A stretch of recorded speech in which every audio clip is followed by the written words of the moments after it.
Consumer अड्डा में आपका स्वागत है। आपके साथ मैं हूं विपिन भट्ट और आज हम कह रहे हैं अमेरिका में पढ़ाई और बढ़ रही है कड़ाई। जी हां, क्योंकि अमेरिका में कुछ ऐसा हुआ है जिससे भारतीय छात्रों की मुसीबतें खड़ी हो गई हैं। इनफैक्ट हर विदेशी छात्र वहां इस वक्त थोड़ा मुश्किल में नजर आ रहा है। लेकिन अगर मैं बात करूं भारतीय छात्रों की तो इन पर्टिकुलर, क्योंकि अमेरिका पढ़ाई करने जाने वालों छात्रों की संख्या अच्छी खासी है, लाखों में है। और हर साल कई एस्पिरेंट्स होते हैं जो अमेरिका में जाकर पढ़ाई करना चाहते हैं। लेकिन अब अमेरिकी सरकार के कुछ फैसलों से अमेरिका में पढ़ाई करना तो मुश्किल हुआ ही है, पढ़ाई के बाद रुकना और रुककर नौकरी ढूंढना, जो कि एक प्रेफर्ड चॉइस होती थी इंडियन स्टूडेंट की अमेरिका में, उस पर अभी बड़ा आघात लगा है, बड़ी मुश्किलें आई हैं और अब ये थोड़ा टफ हो गया है, डिफिकल्ट हो गया है। तो क्या हुआ है अमेरिका में, ये आपको बताएंगे। और अब भारतीय छात्रों के लिए वहाँ किस तरह की प्रॉब्लम्स आ रही हैं, क्यों वहाँ पर रुकना मुश्किल है, पढ़ाई के बाद नौकरी मिलना क्यों मुश्किल है, और ऐसे में वो स्टूडेंट्स, वो छात्र जो अमेरिका ड्रीम लेकर चलते हैं, अमेरिकन ड्रीम लेकर चलते हैं, वो क्या अमेरिका के अलावा कोई दूसरे विकल्प देख सकते हैं, या फिर अगर उन्हें अमेरिका ही पसंद है तो क्या चीज़ है जो उनके फेवर में जा सकती है और क्या उन्हें अड़चनें या बाधाएं पार करनी होगी। तो आइए शुरुआत करते हैं। पहले आपको बताते हैं कि अमेरिका में इस वक्त हुआ क्या है जिसके लिए ये बात हम कर रहे हैं। तो देखिए, अमेरिका में विदेशी छात्रों की दिक्कतें बड़ी हैं। ट्रंप प्रशासन एक के बाद एक काफ़ी कुछ चीज़ें कर रहा है वहाँ पर। पढ़ाई के बाद अब यूएस में रुकना, देखिए एक तो है कि आप पढ़ रहे हैं वहाँ पर, आपने एक डिग्री ली, लेकिन उसके बाद आप रुकते हैं, नौकरी ढूंढते हैं, नौकरी करते हैं, कमाते हैं, वो मुश्किल हो गया है। अमेरिकी कांग्रेस में एक नया बिल आया है। बिल अभी रखा गया है, पास नहीं हुआ है, लेकिन उस बिल में ओपीटी को हटाने का प्रस्ताव दिया है। अब ये ओपीटी क्या चीज़ है, ये आपको समझाते हैं। ओपीटी यानी ऑप्शनल प्रैक्टिकल ट्रेनिंग, और इसके मायने क्या हैं? इसके मायने ये हैं कि ओपीटी आपको अमेरिका में रुकने का ऑप्शन देता है। आपकी ग्रेजुएशन पूरी होने के बाद आप 1 साल अमेरिका में रुककर अपने लिए एक नौकरी ढूंढ सकते हैं, वो ऑप्शन आपको ओपीटी देता है। अब F1, M1 ये जो अलग अलग स्टूडेंट वीज़ा हैं, उन छात्रों में हड़कंप मच गया है। क्यों? क्योंकि अमेरिकी कांग्रेस में बिल आ गया है कि ओपीटी को हटाया जाए। अभी कितना आसान होगा, क्या ऐसा पॉसिबल है, वो एक अलग बात है, लेकिन लोगों में तो हड़कंप मच गया है। छात्र आनन फानन में नौकरियां तलाश रहे हैं ताकि उनको H1B वीज़ा मिल जाए और वो जैसे तैसे अमेरिका में रुक पाएंगे। बिल्कुल वैसा ही है जैसे कुछ दिन पहले आपने खबर सुनी थी कि वहां पर अचानक से वो जो इमिग्रेशन का नया लॉ आया, बहुत सारे लोग डिलीवरी कराना चाहते थे। उस लॉ को इम्प्लीमेंट होने के पहले वो लॉ इम्प्लीमेंट होगा नहीं होगा बहुत दूर की बात, लेकिन लोगों को लगा कि 1 तारीख है और उसके पहले ही हमारा बच्चा डिलीवर हो जाए तो हम सेफ होंगे। लगभग वैसी ही स्थिति यहां पर बन रही है। तो जैसा मैंने कहा, ओपीटी से 1 साल तक रुकने का ऑप्शन मिलता था, लेकिन इसमें आगे और सहूलियतें थी। क्या सहूलियत थी? 1 साल से तो कोई भी जो किसी भी डिसिप्लिन में पढ़ाई कर रहा है वो रुक सकता था, लेकिन यहां पर विदेशी छात्रों के लिए मुश्किलें और बढ़ी हैं। मैं आपको बताता हूं कैसे। तो स्टेम छात्रों के लिए मुश्किलें बढ़ी है। STEM एक एब्रीविएशन, एक शॉर्ट फॉर्म है। क्या है इसका full form? Science, technology, engineering और मैथमेटिक्स। इन 4 स्ट्रीम में जो बच्चे पढ़ाई कर रहे हैं उनको ओपीटी में 1 साल के ऊपर एक्स्ट्रा 2 साल मिलते थे और कुल मिला के वो हो जाएंगे 3 साल। तो 3 साल तक रुक सकते थे, नौकरी ढूंढ सकते थे, अमेरिका में ही रह सकते थे। लेकिन अब ये ऑप्शन खत्म होने जा रहा है, क्योंकि नया बिल जो आया है वो इसी ऑप्शन को रोकने और खत्म करने की बात कह रहा है। इस वक्त अमेरिका में करीब 3 लाख भारतीय छात्र मौजूद हैं और जिनमें से सीधे सीधे 1 लाख के पास ओपीटी का ऑप्शन था, वो उसके पात्र थे। लेकिन अगर इसके साथ कुछ दिक्कत होती है तो फिर इन छात्रों का भविष्य अधर में लटक जाएगा, प्रॉब्लम होगी उन्हें। तो अब क्या अमेरिका पहले जैसा नहीं रह गया पढ़ाई करने के मामले में? वैसे इस तरह के नियम यूके जैसे देशों में है कि भैया आओ, पढ़ो और जाओ, रुकने का नहीं है यहां पे।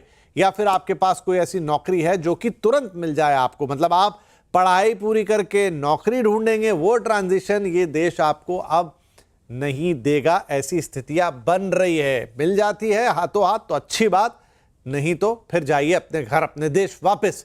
इसके अलावा एक और चीज घटी है वहां पर, वो है छात्रों का डिपोर्टेशन किसी न किसी बहाने से। बहाने कैसे?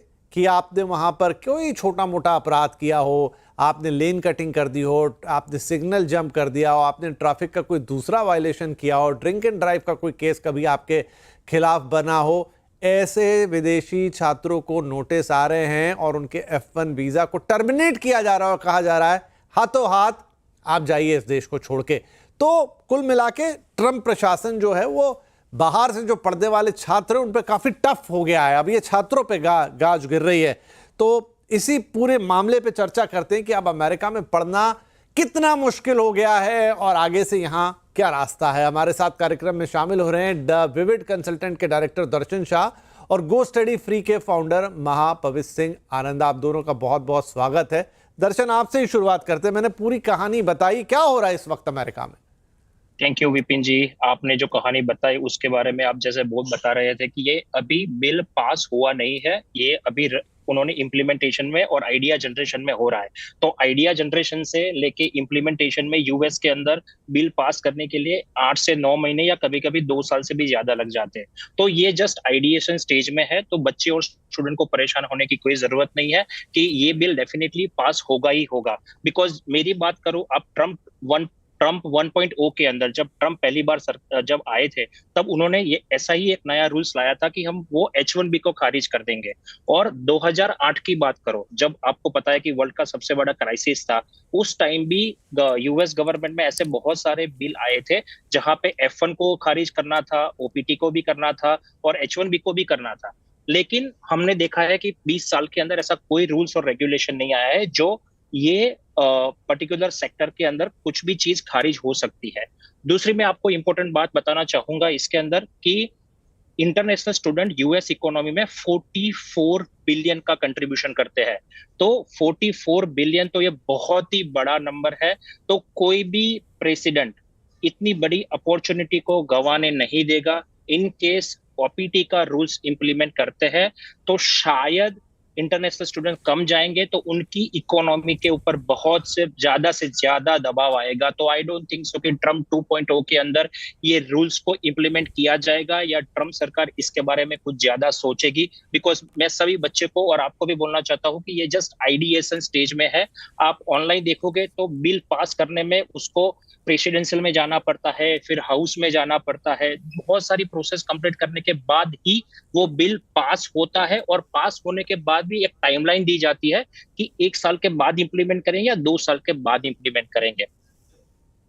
जी बिल्कुल। अब यहां पर दर्शन साहब सवाल ये आता है कि एक तो है कि आप लॉ बना दीजिए, सही बात आप कह रहे हैं कि लॉ का बनना बहुत दूर की कौड़ी है। वो जो पहले भी इमिग्रेशन लॉ की बात आई थी वो भी कोई आसान नहीं है कि वो कुछ ऐसा बना देंगे कि यहाँ जो बच्चा पैदा हो रहा है उसका हक अधिकार छिन जाएगा। लेकिन हो क्या रहा है कि वो बिल कानून तो नहीं बना रहे, लेकिन ये करके कुछ कुछ चीजें ऐसी कर दे रहे हैं जिससे आपके लिए वहां पर रहना, आपके लिए वहां पर जो प्रोसेसेस हैं ये सारी वो कठिन हो रही है। जैसा मैंने एक दूसरा उदाहरण दिया कि बहुत सारे बच्चों को नोटिस मिल रहे हैं कि आपने लेन कटिंग कर दी, आपने ड्रिंक एंड ड्राइव का केस बनाया है, आपने किसी दिन सिग्नल जंप कर दिया था, आपने कोई कैंपस में कभी कोई लड़ाई झगड़ा कर लिया। तो ऐसी छोटी छोटी चीजों को वहां का एडमिनिस्ट्रेशन निकाल रहा है और बच्चों को नोटिस जा रहे हैं कि आपका वीजा आज से तुरंत प्रभाव से रद्द और जाइए अपने घर। तो ये परेशान करने वाले टैक्टिक्स है। महापवित्र क्या चाहता है इस समय? वहां कुछ डर का माहौल पैदा करना चाहते हैं क्या? इससे क्या फायदा होगा उनको? ऐसा क्यों कर रहे हैं वो? अगर मैं ये बात मानूं, दर्शन की जो बात बिल्कुल सही है कि लॉ बनना इतना आसान नहीं है, इसका मतलब आप भय का माहौल पैदा कर रहे हैं। छोटी छोटी जो दूसरी चीजें हो रही हैं कि आपको ये छोटे मोटे केसेस में आपको नोटिस भेज रहे हो, कह रहे हैं कि आपका वीजा रद्द कर रहे हैं, ये भी लगभग वही टैक्टिक है। क्यों ऐसा? तो विपिन जी आपने बहुत सही बोला, लेकिन यूएस महापवित्र से ये सवाल है।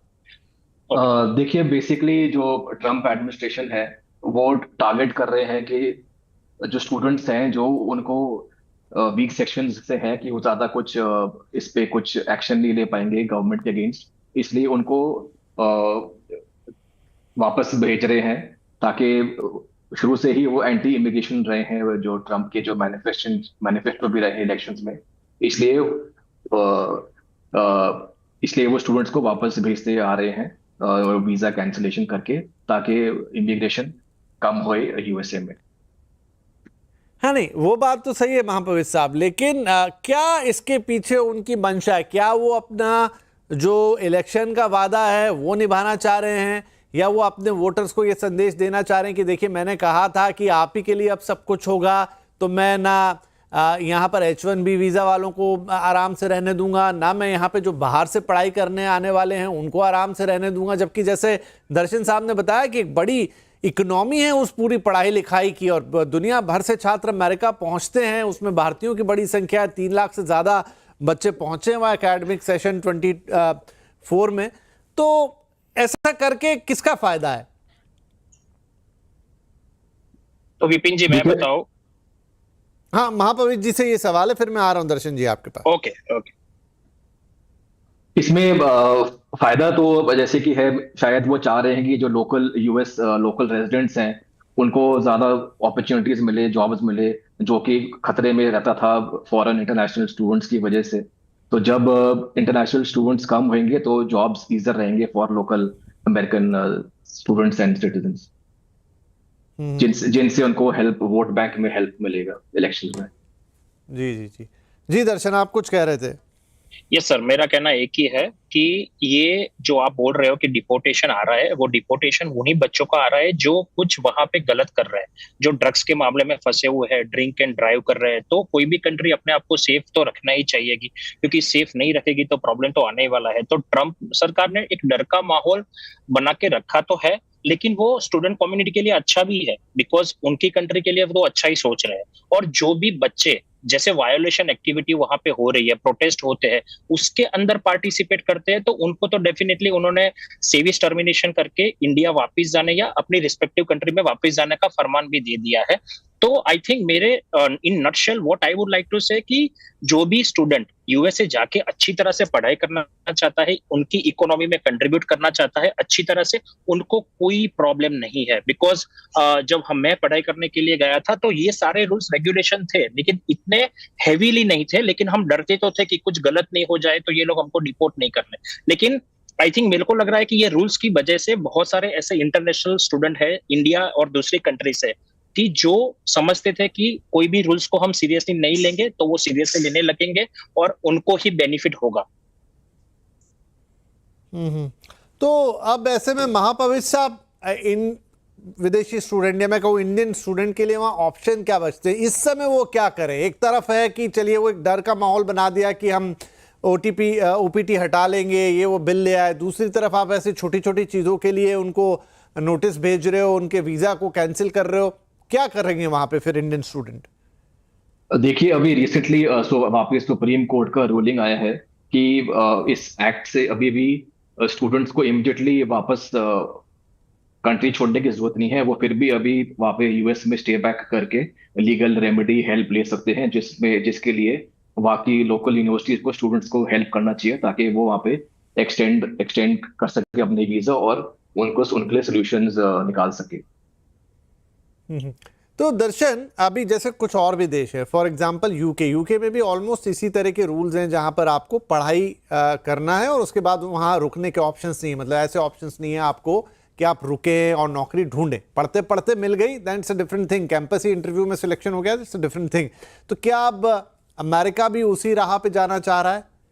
नहीं, अमेरिका में तो पहले से ही ऐसा ही था कि अमेरिका में तो पहले से स्टेम कोर्स के अंदर जैसे 1 साल की ओपीटी थी, फिर 2 ईयर का एक्सटेंशन मिल रहा था। तो अमेरिका तो पहले से वर्क परमिट दे ही रही है, और डिपेंड उसके बाद H1B होता है और four will be the further process जब ग्रीन कार्ड का होता है। यूके के अंदर जनरली होता है कि 1 साल की पढ़ाई के बाद 2 साल की वर्क परमिट होती है, उनके बाद पीआर के चांसेस बहुत कम हो जाते हैं। लेकिन यूएस में अपॉर्चुनिटी ज्यादा है। ज्यादातर स्टेम कोर्सेज से बात करें तो आने वाला जो फ्यूचर है हम बात करें तो वो ज्यादातर स्टेम के टूवर्ड्स है। तो स्टेम का जो रिसर्च चल रहा है वो यूएस अभी सबसे आगे है। तो आई थिंक मेरे को मरते नजर ऐसा लग रहा है कि स्टेम की अपॉर्चुनिटी बढ़ेगी और उनको वर्क परमिट में ज्यादा सहायता भी मिल सकती है, बिकॉज आप देख रहे हो कि इलॉन मस्क भी H1B को सपोर्ट कर रहा है। तो आई थिंक जो इलॉन मस्क का विजन था ट्रम्प 2.0 के अंदर, ट्रम्प ने भी बताया कि इलीगल इमिग्रेंट के ऊपर प्रॉब्लम करेंगे, लीगल इमिग्रेंट को कोई दिक्कत नहीं आएगी। तो आने वाले 2 से 3 साल के अंदर अब डेफिनेटली मेरे को लग रहा है कि स्टेम में अपॉर्चुनिटी बढ़ेगी, H1B के शायद कोटिया भी बढ़ सकते हैं और बहुत सारे स्टूडेंट को जॉब अपॉर्चुनिटी भी मिलने वाली है। तो इस समय दर्शन भाई, मुझे अगर कोई आइडिया हो आपको तो बताओ कि जैसे कह रहे 3 लाख स्टूडेंट हैं, उसमें से करीब 1 लाख को तो ओटीपी की पात्रता मिल सकती है, बट अदरवाइज वहाँ पे स्टूडेंट कैसे करते हैं? वैसे बहुत सारे स्टूडेंट तो छोटे मोटे जॉब्स करते ही रहते हैं कि आपने मैकडी में जॉब कर लिया, आपने वहाँ पे किसी स्टोर, डिपार्टमेंटल स्टोर में जॉब कर लिया, बट अदरवाइज क्या कोई आंकड़ा, क्या कोई नंबर है जिससे हम ये बता सके कि कितने लोग वहाँ पर पढ़ाई करते हैं फिर रुकते हैं? अच्छा, एक बहुत बड़ा इशू इसमें ये भी आता है कि बड़े हेफ्टी लोन्स लेके जाते हैं, बहुत बहुत महंगी है वहाँ की पढ़ाई, तो आपको चुकाने के लिए थोड़ा वहाँ अमेरिका डॉलर कमाना पड़ता है ताकि आप अपने लोन को थोड़ा हल्का कर पाओ। तो विपिन जी, आपने बहुत सही क्वेश्चन पूछा। तो फर्स्ट ऑफ ऑल कि यूएस के अंदर ऑफ कैंपस एम्प्लॉयमेंट अलाउ नहीं है।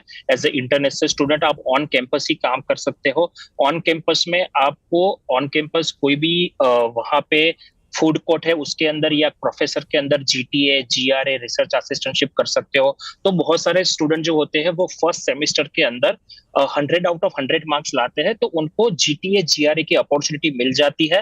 तो आई थिंक हमने देखा है कि 40% स्टूडेंट को ये अपॉर्चुनिटी मिलती है, 60% स्टूडेंट को ये अपॉर्चुनिटी नहीं मिलती है। 60% स्टूडेंट में बहुत सारे ऐसे छात्र हैं जो पहले फर्स्ट सेमेस्टर में स्ट्रगल करते हैं फॉर ऑन कैंपस जॉब, लेकिन सेकंड सेमेस्टर, थर्ड सेमेस्टर से उनको ऑन कैंपस जॉब मिल जाती है। और बहुत सारे ऐसे छात्र जो बहुत ही इंटेलिजेंट है, उनको तो पूरी साल की फीस भी वेवर हो जाती है, बिकॉज उनको जीटीए और जीआरए और रिसर्च असिस्टेंटशिप मिल जाती है।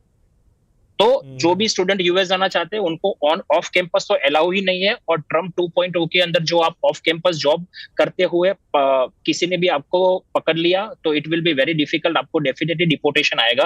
तो ऑफ कैंपस जॉब अलाउ नहीं है, जस्ट ऑन कैंपस जॉब के ऊपर ही फोकस करना है। और जो लोन की बात कर रहे हो, आपने बहुत सही बताया कि बहुत सारे स्टूडेंट लोन लेके जाते हैं, बिकॉज मिडिल क्लास स्टूडेंट होते हैं, मिडिल क्लास फैमिली से आते हैं, जिनको अपनी जिंदगी बनानी होती है।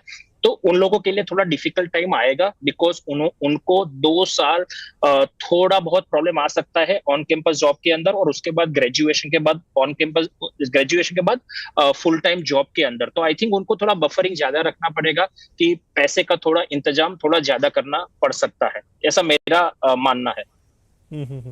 जिन स्टेम छात्रों की हम बात कर रहे हैं यहाँ पर, यानी कि जो साइंस का या टेक्नोलॉजी का या इंजीनियरिंग का स्ट्रीम लेके वहाँ पर गए हैं महापवित्र साहब, ऐसे कितने स्टूडेंट होते होंगे और इनको वहाँ पर किस तरह के जॉब्स मिलते हैं अमेरिका में? ये लगभग 50 to 60% स्टूडेंट्स स्टेम में होते हैं यूएस में।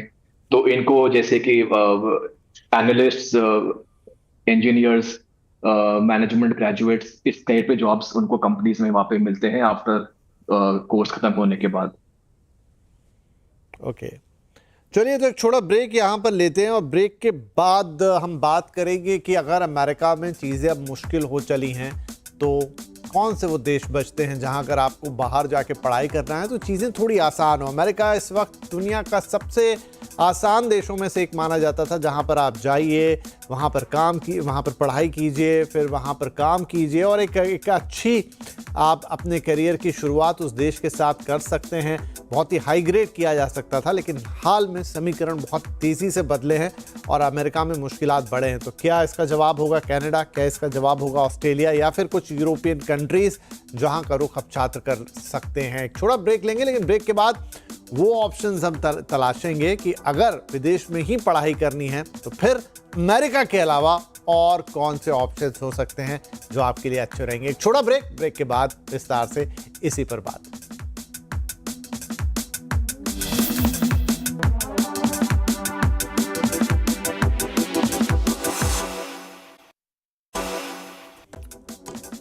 Welcome back. अमेरिका में पढ़ाई और बढ़ गई है कड़ाई, बहुत मुश्किल हो गया वहाँ पे पढ़ना, क्योंकि अब एक अमेरिकी संसद में ऐसा बिल ले आए हैं जिसके चलते छात्रों के पास अभी जो फैसिलिटी थी कि वो पढ़ाई करने के बाद, अपनी ग्रेजुएशन कंप्लीट करने के बाद 1 साल रुक कर वहाँ पर अपने लिए एक अच्छा सा जॉब ढूंढ सकते थे, लेकिन अब एक बिल लाकर उस मामले को कठिन बनाने की कोशिश की जा रही है। बिल अभी पास होने से कोसों दूर है, लेकिन पोस्चरिंग ऐसी है कि लोगों के मन में, छात्रों के मन में भय पैदा हो गया है। लोग नौकरियां तलाश रहे हैं, ऑप्शंस देख रहे हैं और एक हड़कंप सा मचा हुआ है। इसके अलावा स्टेम के छात्र, यानी कि जिन छात्रों को साइंस, टेक्नोलॉजी, इंजीनियरिंग ऐसी स्ट्रीम में वहाँ पढ़ाई करते थे और 2 साल मिलते थे, कुल 3 साल का वक्त मिलता था, उस पर भी तलवार लटक रही है। दूसरी तरफ ये हो रहा है कि छात्रों को, विदेशी छात्रों को, उसमें हर देश का छात्र शामिल है जो कि अमेरिकन नहीं है, कुछ इस तरह के मामले हो रहे हैं जहां पर अगर उन्होंने कोई अमेरिका में छोटा मोटा अपराध कर दिया है, उसमें सिग्नल तोड़ना, लेन कटिंग करना, ड्रिंक एंड ड्राइव, शॉपलिफ्टिंग जैसी चीज़ें, पेटी क्राइम्स, छोटी छोटी चीज़ें शामिल हैं, लेकिन उनके नोटिस जा रहे हैं और उनके वीज़ाज भी कैंसिल हो रहे हैं और उन्हें डिपोर्टेशन के लिए नोटिस दिए जा रहे हैं कि आप ये देश छोड़कर जाइए। ऐसे में ब्रेक से पहले हमने समझा कि अमेरिका में इस वक्त हो क्या रहा है, लेकिन अब हम देखेंगे कि अगर अमेरिका नहीं तो फिर और कौन से ऑप्शन हो सकते हैं। दर्शन भाई, अगर अमेरिका नहीं तो फिर क्या बचता है? ऑस्ट्रेलिया, कनाडा या और कोई देश? तो विपिन जी, हम देख रहे हैं लास्ट 2 साल के अंदर पूरी जियो पॉलिटिकल सिचुएशन बिगड़ी हुई है। कनाडा ने भी बहुत सारे नए रूल्स डाल दिए हैं। तो आई थिंक स्टूडेंट और पेरेंट्स दोनों कंफ्यूज है अभी कंट्री के लिए। वो सेफ ऑप्शन सिलेक्ट करते हैं कि जहां पे ऐसा कोई भी सिचुएशन पॉलिटिकल नहीं हो जिसकी वजह से उनको प्रॉब्लम होनी पड़े मींस फ्यूचर के अंदर। तो अभी यूके है एक बेहतरीन ऑप्शन आ रहा है, क्योंकि यूके में सब अभी तक ऐसे कोई रूल्स और रेगुलेशंस आए नहीं है जो स्टूडेंट इंटरनेशनल स्टूडेंट को रेस्ट्रिक्ट करते हैं। अभी रिसेंटली हम देख रहे हैं कि जर्मनी का क्रेज जो है वो डे बाय डे बढ़ रहा है, because Germany is also welcoming international student. और हमारे प्रधानमंत्री जी ने फ्रांस के साथ भी बहुत अच्छा काम किया है, तो France is also picking up. And हम एक अलग ही कंट्री देख रहे हैं अभी, जो है दुबई। तो दुबई का ट्रेंड हमने लास्ट 6 महीने में बहुत अच्छी तरह से बढ़ते हुए देखा है कि इंटरनेशनल स्टूडेंट जो इंडिया से स्टूडेंट है उनका इंटरेस्ट दुबई भी बढ़ा हुआ है, और न्यूजीलैंड, ऑस्ट्रेलिया भी है। लेकिन जो कंट्री मैंने आपको बताई पहले, वो कंट्री का इंटरेस्ट डे बाय डे बढ़ रहा है। तो दुबई में दर्शन साहब क्या किस तरह के कोर्स की ऑफरिंग है? क्योंकि दुबई तो बहुत दूर भी नहीं है और एक मतलब काफी हद तक एक इंडियन फीलिंग देने वाली जगह है। Yes yes yes. तो दुबई के अंदर अभी देख रहे हैं ना कि बहुत सारी फॉरेन यूनिवर्सिटी जैसे यूके की है, यूएस की है, ऑस्ट्रेलिया की है, अपने खुद के कैंपसेस उन्होंने डेवलप किए हैं वहां पे नॉलेज पार्क के अंदर। और वहां पे वो सेम कोर्स रन कर रहे हैं, जैसे आर्टिफिशियल इंटेलिजेंस, मशीन लर्निंग हो गया, डेटा साइंस हो गया, मैनेजमेंट हो गया, इंटरनेशनल रिलेशन, इंटरनेशनल बिजनेस, सारे कोर्सेज वो दुबई कैंपस में रन कर रहे हैं। और आई थिंक कंस्ट्रक्शन भी एक अच्छा प्रोग्राम है दुबई में, बहुत सारे इंडिया स्टूडेंट ले रहे हैं because construction is also booming over there. तो आई थिंक ये जितने भी कोर्स मैंने बताए वो सारे कोर्स दुबई के अंदर स्टूडेंट अभी ले रहे हैं, और उनका इंटरेस्ट बढ़ रहा है because it's very close to country. Also की सेफ्टी के बारे में दुबई और ऑन टॉप ऑफ एवरीथिंग, और very and also work opportunity भी वहां पे थोड़ी ज्यादा है, बिकॉज आप फुल टाइम और पार्ट टाइम भी काम कर सकते हो while you are studying over there. ठीक है। महापौर साहब, आपकी नजर में कौन से देश हैं जहां पर दूसरे ऑप्शंस देखा जा सकता है अगर आपको अमेरिका का एक अल्टरनेट रखना है? अभी जो हम देखते आ रहे हैं पिछले 3-4 साल में, स्टूडेंट्स जो जितने जर्मनी गए हैं वो डबल हो गए हैं इंडिया से।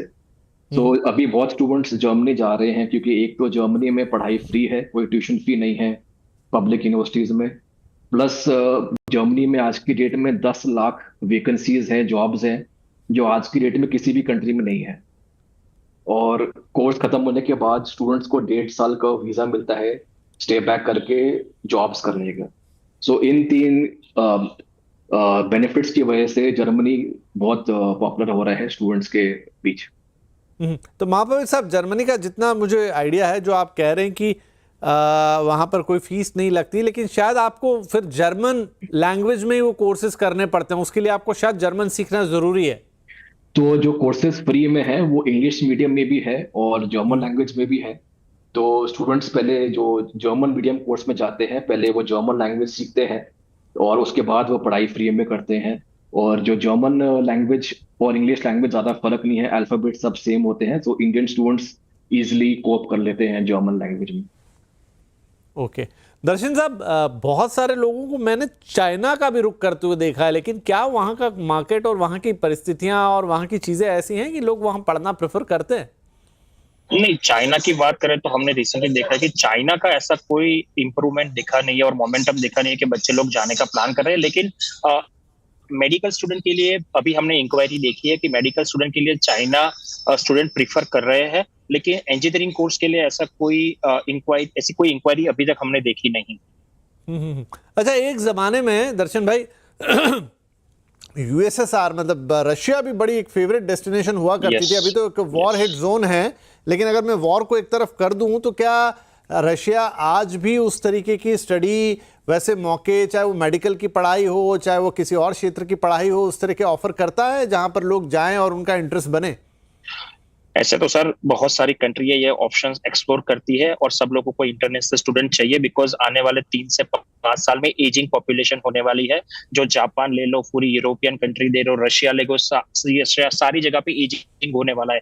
बहुत सारे लोग सीनियर सिटीजन कैटेगरी में आने वाले हैं, उनको यूथ चाहिए, उनको इंडियन मींस इंटरनेशनल स्टूडेंट चाहिए। तो Russia because of war it's declining, otherwise एक बहुत ही बेहतरीन ऑप्शन है मेडिकल स्टूडेंट के लिए और रिसर्च करने वाले स्टूडेंट के लिए। तो 3 या 4 साल के बाद मेरे को ऐसा लग रहा है, मेरा रिसर्च भी ऐसा है और डेटा भी बोल रहा है कि because of ageing population all countries, entire world looking at the international student, they are going to open the gate for all international student। because आप जापान की बात करो, तो जापान आने वाले 3 साल में उनके टॉप ऑफ एजिंग पे है, क्योंकि वहां पे फिर यंगस्टर ही नहीं है, बर्थ रेशियो भी रिवर्स हो रहा है। Russia is also going on the same situation, European countries are having the same situation. तो आई थिंक वहां पे जो ऑलरेडी डेवलप चीजें उनको रन करने के लिए इंटरनेशनल स्टूडेंट ही चाहिए रहेंगे, और वो ही उनकी कंट्री को आगे बढ़ाने में डेफिनेटली सपोर्ट करेंगे। तो आई थिंक ये 2-3 साल का मामला है जहां पे ये सारी चीज चल रही है, वरना तो बहुत सारी कंट्री एक्सप्लोर करने का टाइम आ जाएगा, जहां पे जापान भी लीड कर रहा है। उसके बाद आप देखोगे तो चाइना भी ऑल्सो एक ऑल्सो अपकमिंग फील्ड है आने वाले 5 से 6 साल के बाद, और रशिया तो है ही, बिकॉज रशिया में एजिंग पॉपुलेशन भी ज्यादा है। जी क्विकली महापवित्र साहब, ऑस्ट्रेलिया न्यूजीलैंड भी बड़े, और खासतौर पे ऑस्ट्रेलिया हो तो अमेरिका के छोटे भाई की तरह दिखता भी काफी कुछ वैसा ही है, और वहां पे भी काफी स्टूडेंट इंडिया से जाते हैं। वो ऑप्शन अभी भी अट्रैक्टिव है?